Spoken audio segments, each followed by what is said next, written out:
Ladies and gentlemen, welcome to LIBA Business Spotlight. Today we are in studio with Mr. Ambrose Russell, founder and CEO of Inner Hero uh, organization. We decided to bring in Mr. Russell because of the importance his program has on the youth in our community. We who are business owners, we need to support his initiative. We need young entrepreneurs. We need young Liberians or young immigrants, young men and women to get into business, to understand the business environment, understand what we do, and begin to own their own businesses. And so, Mr. Russell's Inner Hero is a good place to start. We will be hearing from him as to how he started Inner Hero, what is his program all about, and the impact it is having on our community. So, Mr. Russell, welcome to LIBA Diaspora Spotlight. This is where we highlight small and micro businesses. The goal is to bring exposure to businesses so that we can, as a community, have an impact as we are in the diaspora. So, welcome. Thank you for having me, Mr. Josh. Good. It's an honor to be here. So, Mr. Russell, tell us, who is Mr. Russell? In a nutshell, Mr. Russell is a family man, a devoted husband, a father of 7, and a man of unshakable faith who love to help people reach their full potential, even if I don't reach mine, but I can help somebody reach theirs. And hopefully they can come back and help me fulfill mine. Wow, that's great. You know, you and I have had a few conversations. I like your energy. You've come and we've met and talked about a range of things concerning, and every time you come by, it's about what you want to do, what you do in the community to help kids. Inner heroes, inner hero, right? Tell us about how this came about. So the inner hero, that was the inner abilities within everybody, so to speak. When we were created by God, God did not create anything bad, and He also never blessed us or blesses us with our blessing proportionally. It's equally given. What puts you ahead of me is how I define it, how you use your 24/7, 365, meaning your 24 hours a day, 7 days a week, 365 days a year. Mhm. And growing up at a very young age with my grandparents, because I was given to them very early. My mom had me when she was 15, and she wasn't there. Not that she didn't want it to be there, but she was young. So she had an option. She had an option either to abort the baby and go back to school or decide to give the baby to the grandparents. And she handed me over at I think, couple of months old. So I lived with them. They raised me all through. I first saw my biological mom when I was 19, physically. So imagine that. But my grandparents died. Both of my grandparents rather died when the Civil War came in Liberia, and I fled Liberia. And I was fortunate to seek refuge in Ghana. It was in Ghana I discovered my real deep inner hero and my full potential, because I truly found God for myself, got to know Him for myself, and got to know the importance of relationship building and negotiation in life. Because I believe there are two things: when you can work with them equally, you can find your full potential. You know how to negotiate. You discover your 3 P's that I call your plans, your purpose, and your potential. And you develop that, and you find your full potential. But equally so, I discovered that sometimes you can even find all of those P's. You might not get your potential. You might be able to invest that into somebody, find theirs, and they will come back help you find yours. And I came to America, and fortunately for me, God crossed my path. My beautiful darling wife now at the time, with 5 children, and the dad was killed to gun violence. So that was where God told me to start my destiny. And through that, I was obedient, and I started the destiny there. And starting the destiny there led to the inner hero. And that name came from my most important thing I always want to do. I live, die, eat, breathe, which is service to humanity. As I was serving in church, God gave me that name, the inner hero. I was like, what does this mean? I left from serving my part. I went and wrote it down. And my wife and myself went home. We prayed about it. And God started to break it down to me that everyone is born with that ability, that something is given to them. Mhm. He blesses everybody with something. What makes that something or that gift comes to fruition is you tapping into it consistently, Mhm. proactively, and having the ability to be able to be positively obsessed, meaning you eat, sleep, and breathe that thing. Mhm. It's not leaving you, and not just for you, but helping others see and reach their full potential. Wow. So sorry about your parents and the struggle that you went through, but um, someone of your like you came from civil war to Ghana, came to the States, and you are working hard to ensure that the struggle that you went through that others don't go through. In our community, the Liberian community or the African immigrant community, we've had a lot of tragedies due to gun violence. Uh, our young kids who could be business owners and entrepreneurs are falling short. Some of our young kids are falling short into crimes and violence and other things. How has your organization helped these young kids? Or what is the process?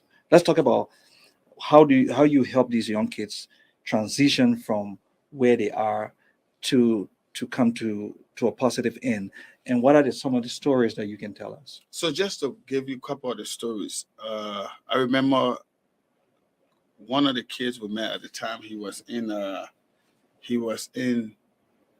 8th grade. So you're talking about maybe just being around 14, 13 in that age Mhm. range. And he was friends with my youngest son at the time, which was the first group of my 5 boys. And they went to Armstrong High School. And I remember one day he came and visited the house. And normally I would talk, but I would talk for improvement. I won't just talk because I feel like talking.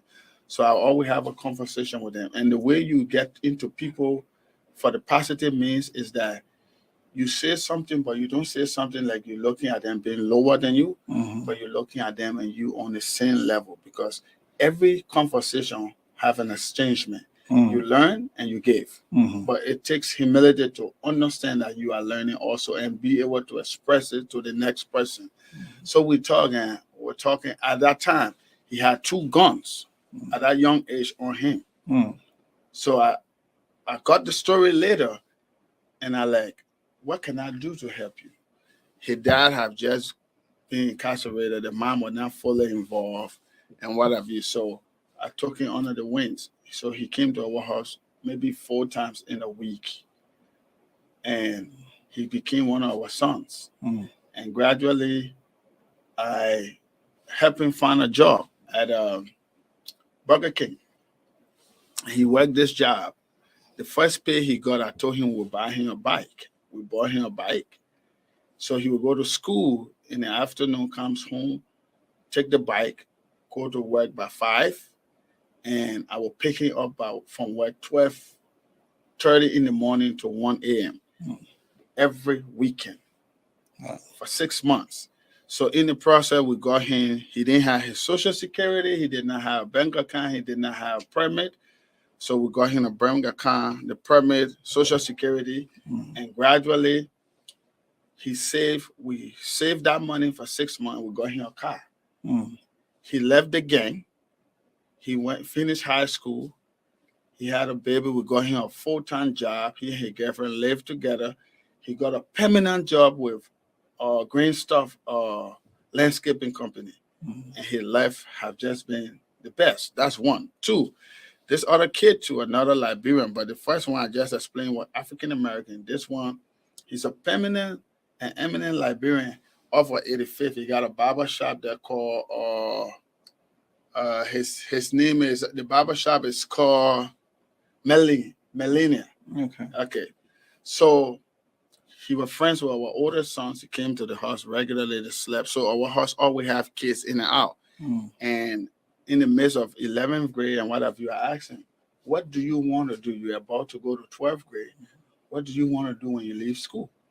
He said, Mr. Russell, I want to be a barber. I said, okay, I'll help you go to barbering school. He graduated from high school, went to barbering school, and became a master barber. He have 3 barber shops. He have employed more than 30 different young people around Twin Cities. He's one of the most renowned barbers. He cut celebrity, all the NBA and NFL players' heads. And those are some of the stories. But you have to see it from nothing and just stick with it consistently. Again, I always do it on that word. The word is consistently. If you have consistency, that's how you break change. So you're watching LIBA Diaspora Business Spotlight. We are in studios with Mr. Russell, CEO and founder of Inner Heroes. We'll take a short break and we'll be right back. Let's walk together. Over the past 8 years, Joy Foundation, Joy Music Ministry Incorporated has hosted the Walk a Mile for a Child event. A family-friendly space or platform that allows children and their families to come together to connect and celebrate the children. Every year is a bit different, but one thing that remains constant is the kids at the walk are celebrated. They have fun connecting with others, playing games, and winning prizes. Snacks and drinks are provided for the children. The walk kickoff is on July 1st, 2023, and begins at 8 a.m. We will be walking around Como Lake in St. Paul, Minnesota. Address, 1360 Lexington Parkway, St. Paul, Minnesota 55103. The walk is also a fundraiser that helps sponsor a child in Africa to go to school. Walk t-shirts are available for purchase. So come join us and stand up for the children and celebrate with them. The whole family is invited. Youth, bring your bikes to participate in the Bike Ride Challenge. See you at the walk. Walk a mile for a child. Walk a mile for a child.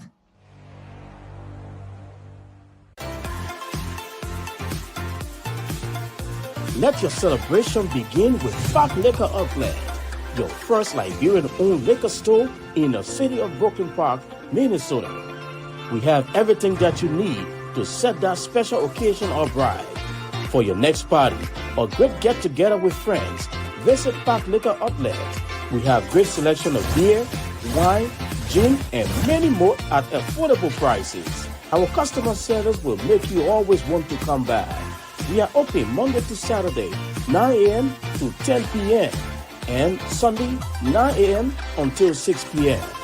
Park Liquor Outlet, your one-stop celebration store.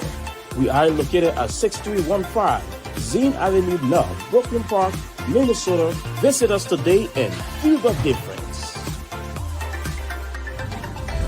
And welcome back to LIBA Diaspora Spotlight. My name is Jackson George. I'm in studios with Mr. Andrew Russell, CEO and founder of the Inner Heroes. Mr.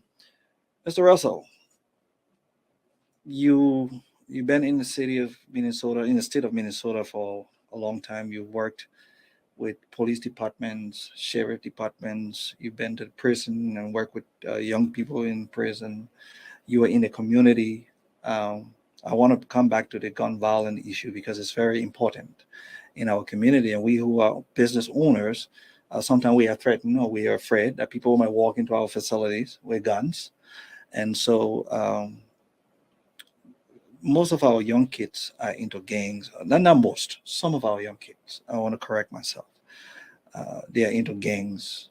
They got guns. And that's a right way of owning a gun. But most of them don't own guns the right way.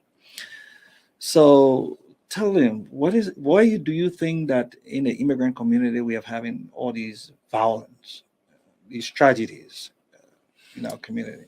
Just from the people I've worked with in Minneapolis, the North Metro, Brooklyn Park, Brooklyn Center, and just to name a few, is that most of the kids looking for somewhere to belong. It's all about belonging. And from my understanding, being able to work with a lot of single parents, single moms, so to speak, is that most people have not understood that physical assistance, emotional assistance, and educational assistance.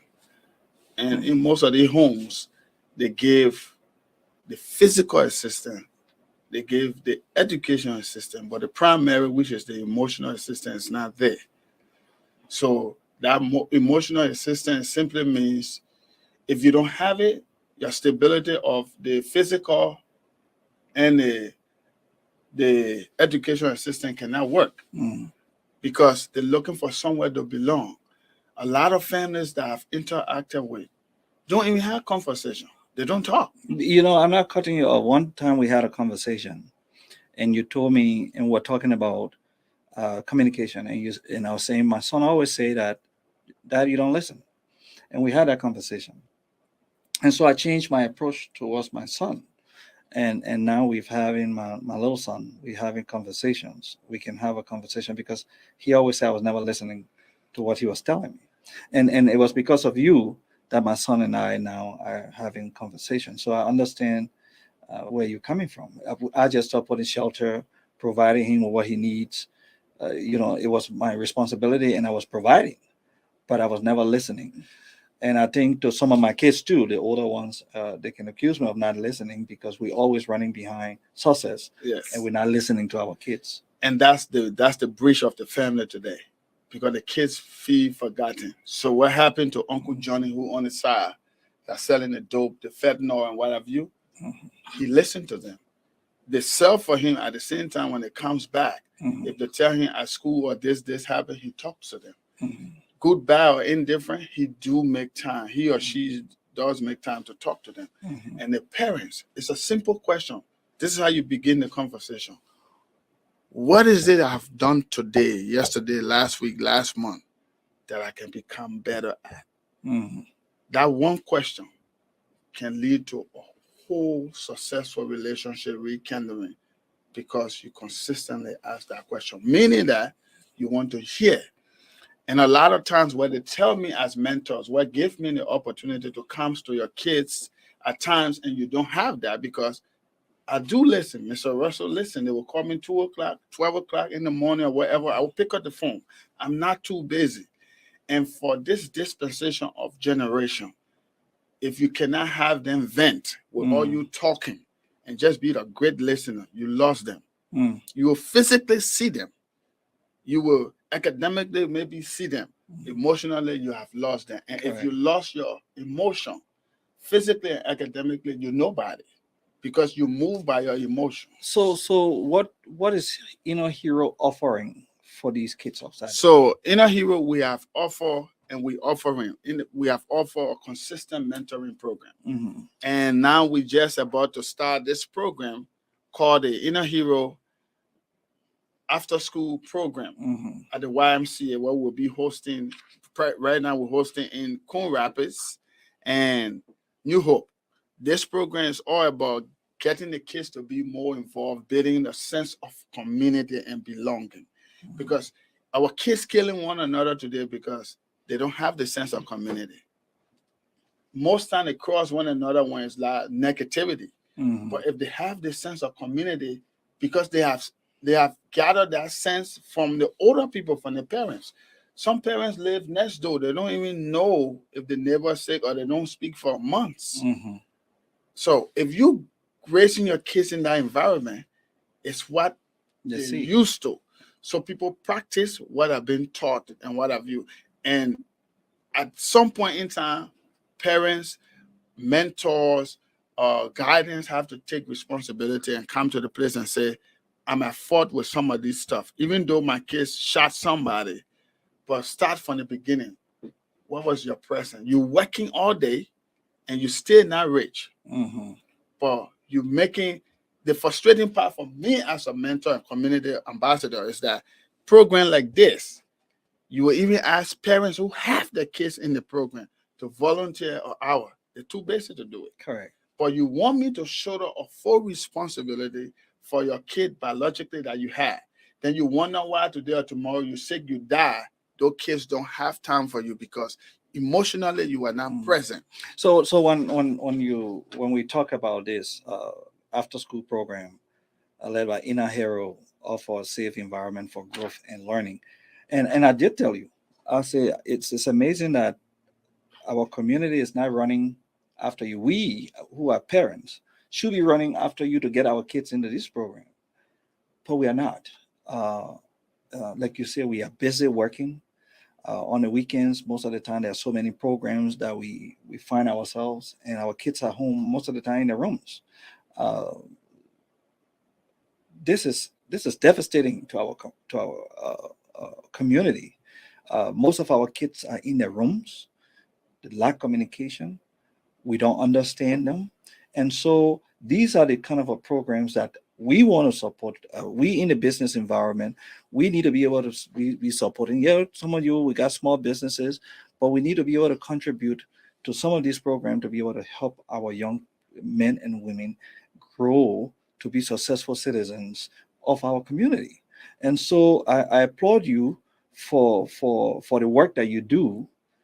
You could have found a job working corporate America, make money, you educate a man. Civil engineer. But you decided to give back to the community to help people help themselves.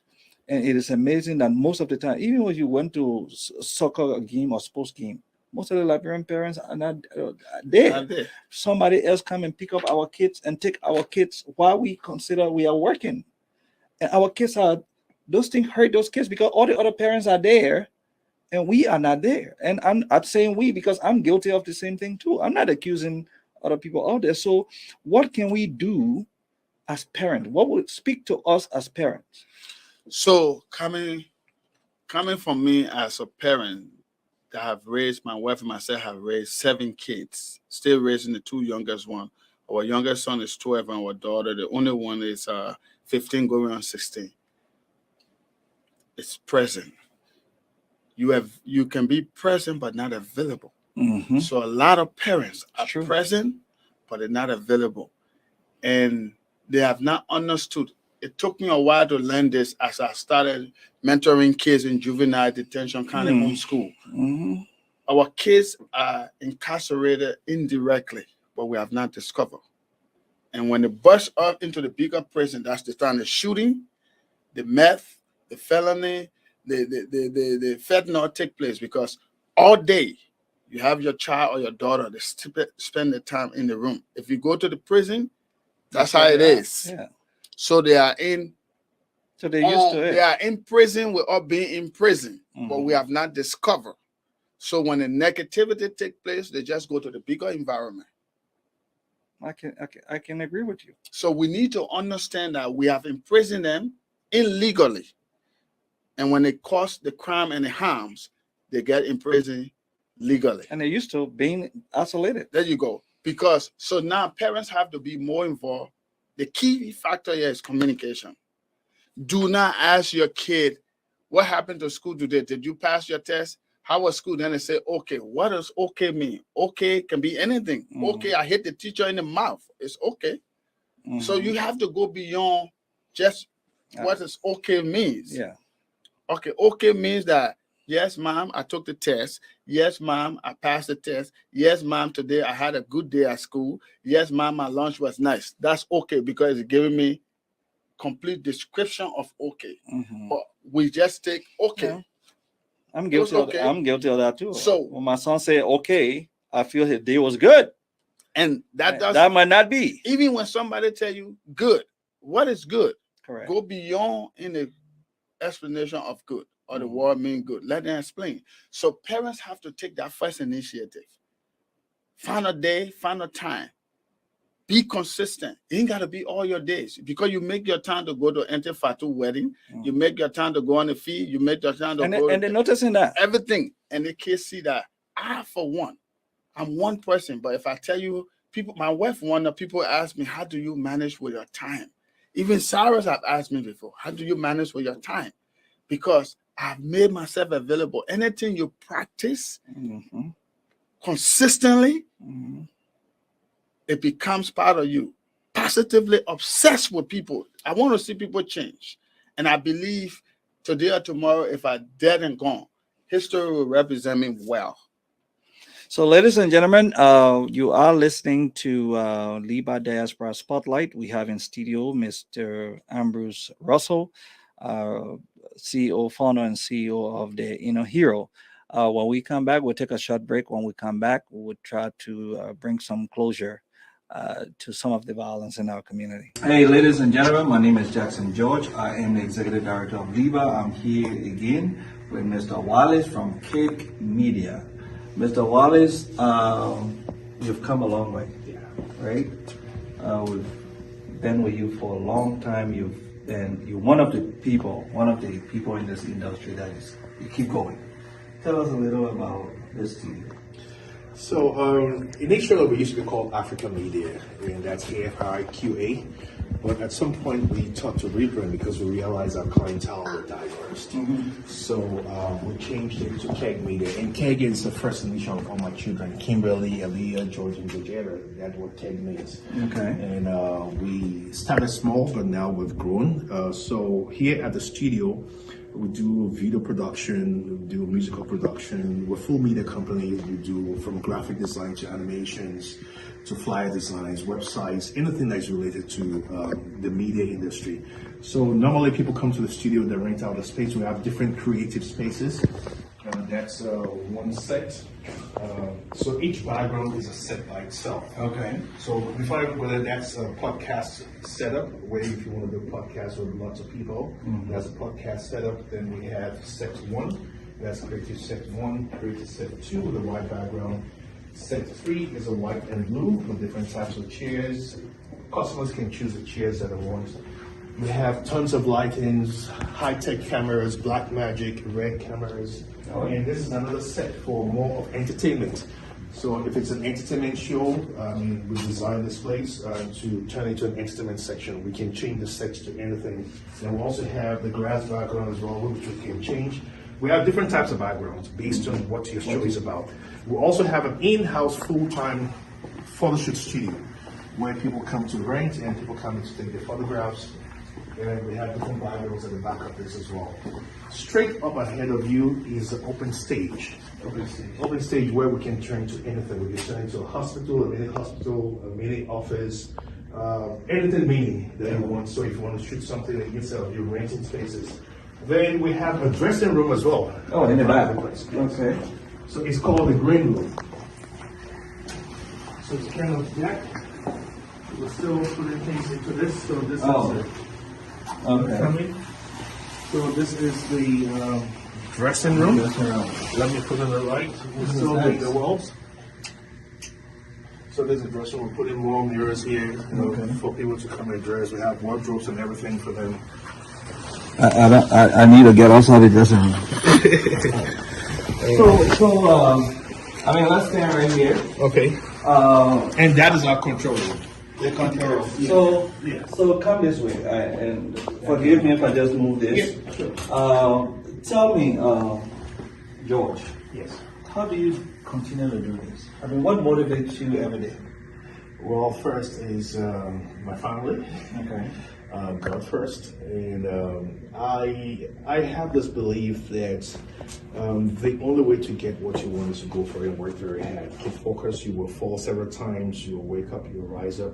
Each time I fall, strengthens me further and stronger to move forward. So that's basically what moves me. So you are watching LIBA Spotlight, LIBA Diaspora Spotlight, where we highlight businesses. You know, when I tell people that you have to fail many times to win. Absolutely. They don't understand. Yes. How do you understand that?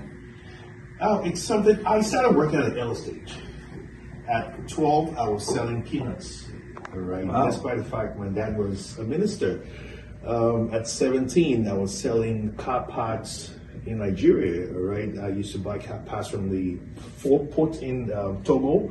I bring it to Nigeria and I sell. I buy tapes and things like that. So being strong and knowing how to survive, it's something that's inbound. Right? It has to be there. You have to be determined to make sure that you pursue your dreams. 8 a.m. to 10 p.m.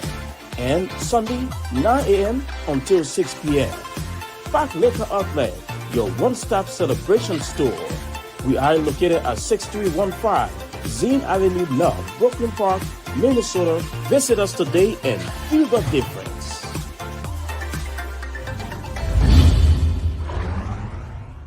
So, ladies and gentlemen, welcome back to LIBA Diaspora Spotlight. Again, we are bringing exposure to small and micro businesses, but today we have in studio Mr. Amber Russell. It was important for us as a business owner. It is important for us as business owner to support initiatives that help the growth and development of young immigrants or young people to build businesses, to be inventors and other things. So, Mr. Russell, we as a community, we struggle. We still believe we're in exile. We struggle with our kids, and that's a conversation we can have, all of us. One of the things that I have experienced is the fact that we as Africans, or I say Liberians, we keep everything. We want to keep everything inside and don't tell because of shaming. If my son smokes weed, it's shameful to say that my son smoked weed. I don't want to say it in front of people. But I believe if my son smoked weed and I told somebody, maybe somebody has to help right next door. What is your experience with all of these hidden things that we do? We don't want to until something happens. Then even your own brother does not even know. But Jackson, if your son were doing it, you could have told me, and now we got this tragedy in our community just because we didn't communicate with each other. From my experience and my observation, the first thing is that you have to be willing. They are not willing to change. You are stuck in your ways. And the only way you change, you have to come to the place to know that you need help. Mm-hmm. And when people hear help, we always think that either somebody have hit you or something. No, you just need help for your mental state to change, your state of mind to change. Mm-hmm. You're in America. You can look at your surrounding. America is not heaven, but America have a different track of growth, Mm-hmm. the advanced world, so to speak. And a lot of Africans, to be precise, Liberians, fortunate to be sleeping in America, but mentally living in Liberia. Mm. So if you have not changed your mental state of mind, Mm-hmm. you're sleeping in America, Mm-hmm. you stay over there. Living in Liberia. Yes. Yeah. So you hear, because almost every one of them have the same way of thinking, the same way of doing things. And they have forgotten that the kids that they're born here have a different orientation. Mm-hmm. The orientation here is openness, and it comes to African people, so to speak, as disrespect. Mm-hmm. Correct. When the kids telling them the truth, they come back with rebuttals as you've been rude. Mm-hmm. But that kid just telling you, I need you to hear me too. Mm-hmm. It's a myth that being a parent, you have 100% right. It's a lie. It's true that you gave birth to me. That doesn't negate the fact that I can't tell you how I feel. It's the way I tell you and my tone of voice that makes it disrespectful. But if I've been rightfully telling you with a nice tone of voice, and if you give me a chance to explain, and you don't shout over me, which of course a lot of African parents are guilty of, Mm-hmm. that's relationship building. And once you find relationship building, you find understanding, and you find people working in harmony. And that's what is missing. But Mr. Russell, back home we were disciplined. We got whipped for things we did. We got punished. I picked pin for my timetable. What is the difference? We Africans, can't we have, if I was just to play the devil advocate, can we have our tradition? Can we have the way we were brought up? Can we teach our children that way? The system here is preventing us from, some people will say the system here is preventing us from disciplining our kids the way we were disciplined. What would you say? Let me give you a typical example. I was born in Liberia, raised in Ghana, came to America. But what I learned here to come to this country, and I'm telling you, for me, what makes me a successful parent thus far, still have the option to learn a lot of things, but I've raised my family thus far, my wife and myself. My number one strength, I listen. My kids, you know what it means to have 7 children. And when I came to America, I was in my 20s. I never had a kid. I walked straight into 5. Mm. I had to do something that I taught myself called remove and replace.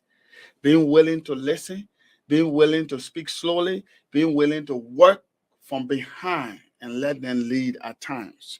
Because in America, it's not the age, it's the know-how. In Africa, it's the age. So when you have that transformation, you got to understand it's shift. And in the shifting of the paradigm, it's like all the powers don't belongs to you. And that's why African, a lot of them have not changed. The mentality is still the same. I'm calling a shot and that's it. It don't work here in the modern dispensation. The kids want their voices to be heard. If you cannot make the voices heard in the home, they will go to Uncle John on the street. And Uncle John will give them a place that it belongs. And sometimes the training Uncle John getting is to shoot somebody in the head. But the feel that Uncle John letting them to do something. And this is why we need, the key word here I'll leave you with here. Parents have to listen more, speak less, learn to know. Relationship is not power struggle.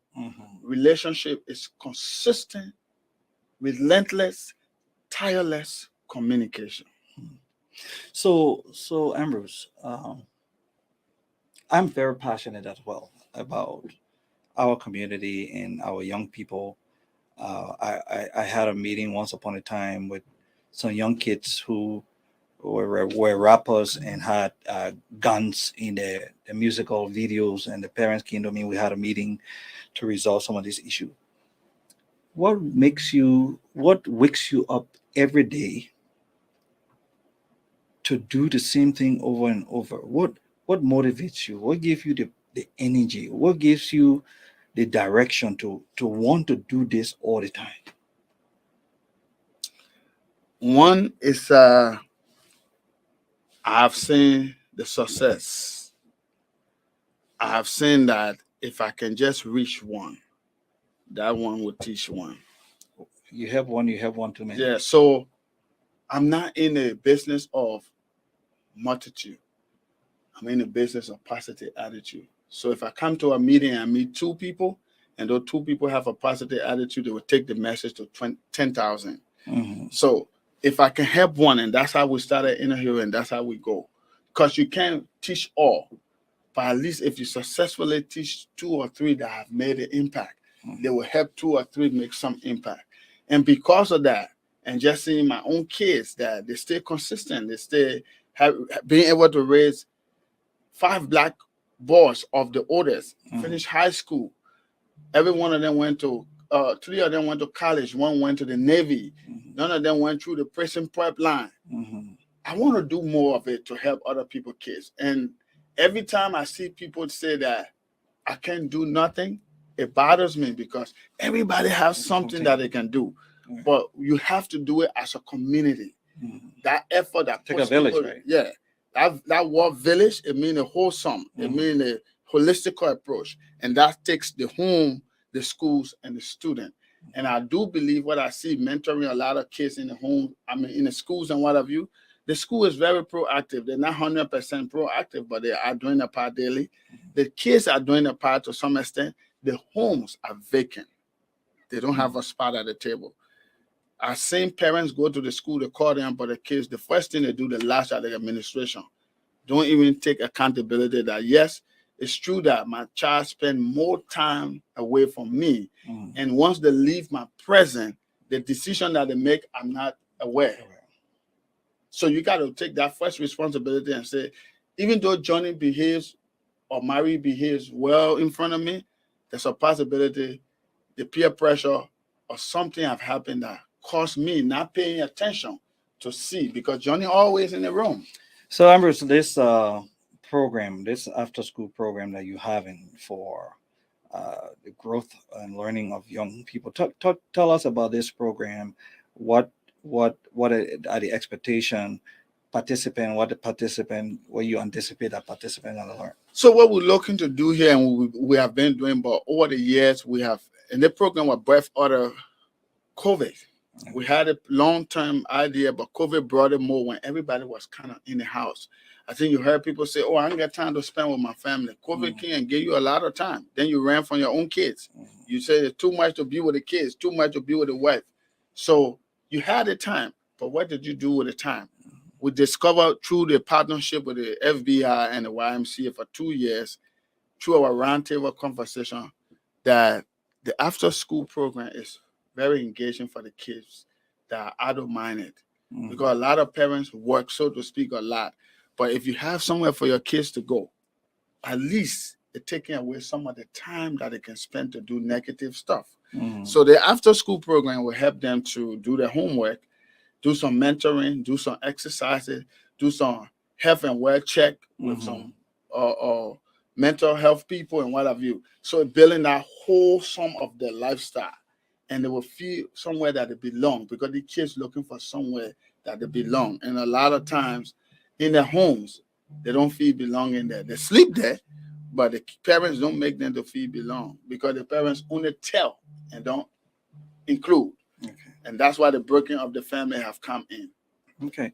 So in closing, what is the message that you have to young people in our community? First thing I would say, this program, we're looking for support to run this program. As you all know, a lot of people will say, oh, they get grant out there and what have you. Grant is out there, but America has become more politicized and more personalized, that if you don't know Johnny, you don't have connection. It's who you know, right? So it's who you know, and we don't know everybody, but we know you, the parents that have your kids. Correct. That need the support. So if you don't take care of your own, nobody will take care of your own more than you. So you guys out there looking at me, looking at this camera directly, I'm talking to you out there. It is time for us to come together as a niche. As you guys always like to use the word village. The word village is not a cliche. It's an action word. We have to use that proactively. Become part of this. If you can't give the money, make time, because it is unacceptable and it's impartial for you to have your kid and I do everything and you take the glory in the end. Let us work together as a team. It's a common saying that teamwork makes the dream work. So you bring your part, the kids bring their part, we bring our part. And consistently we can develop a better home. Not one day, but over the period of time, we'll build better homes, better state, better community, better country, and hopefully a better world. But it takes your time and your money. I will ask you to go to our website, theinnerhero.com. We got a GoFundMe page. You can go there and donate. We also get our Cash App, is the Cash App sign with the capital T, INNER, capital HERO. And you can donate. You can find us on Cash App. Every $20 that come in consistently will help your kids. We can save 1 or 2 kids from the street. And that's why we believe that if you put your money into this and we work together, we can help save 1 or 2. And so how can people sign up for the program?